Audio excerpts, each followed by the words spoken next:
আচ্ছা, তোমরা নাকি তোমাদের বরকে চোখের ইশারা নাচাও, আবার কেউ কেউ নাকি আঙ্গুলের ইশারাতেও নাচাও। কেমনে গো, আমার একটু শিখাইবা? মানতেই হবে যে তোমাদের অনেক ট্যালেন্ট।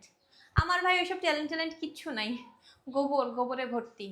আমি আমার হাজবেন্ডকে চোখের ইশারায় কি নাচাবো, সেই পারলে উল্টা আমাকে আরো নাচায়। মাঝে মাঝে কি হয়, একটা পানির বোতল কোথায় আছে সেটা বলে দেওয়ার পরও সে সারা ঘর খুঁজে বেড়ায়, কিন্তু পানির বোতলটা খুঁজে পায় না যতক্ষণ না পর্যন্ত আমি গিয়ে তার হাতে দেবো। এই চলো, আমি রেডি। কোথায়? কাজী অফিসে। কাজী অফিসে? কাজী অফিসে কেন? আমরা তো বিয়ে করছি।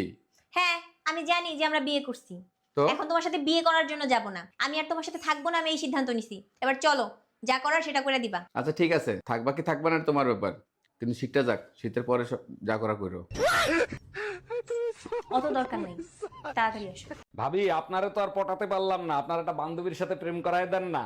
আমার একটাই অবিবাহিত বান্ধবী আছে, কিন্তু ওর একটা সমস্যা আছে। একটা সমস্যা তো, ওটা আমি ম্যানেজ করে নেবো, আপনি কথা বলেন। পরে আমারে কিছু বলতে পারবেন না, ও কিন্তু আইসক্রিম কামড়ায় কামড়ায় খায়।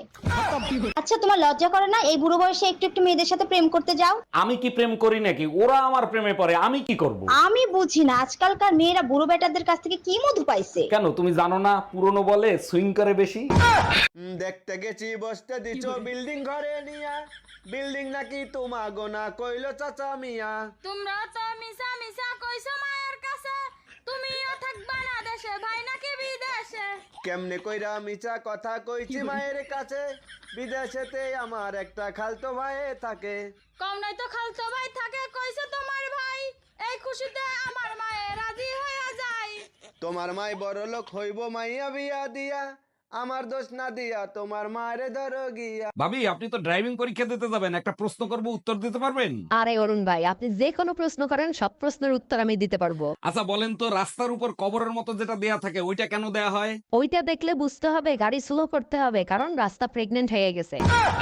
নিজের বউকে মিথ্যা কথা বলতেছেন, কখনোই এই কাজটা করবেন না, কারণ আপনার বউ যখন জানতে পারবে যে আপনি দিনের পর দিন তাকে মিথ্যা কথা বলছেন, তখন আপনার প্রতি যে বিশ্বাস সেটা একদমই ভেঙে যাবে। আর আপনার বউ হচ্ছে আপনার অর্ধাঙ্গিনী, আপনার সবকিছু জানার অধিকার তার আছে।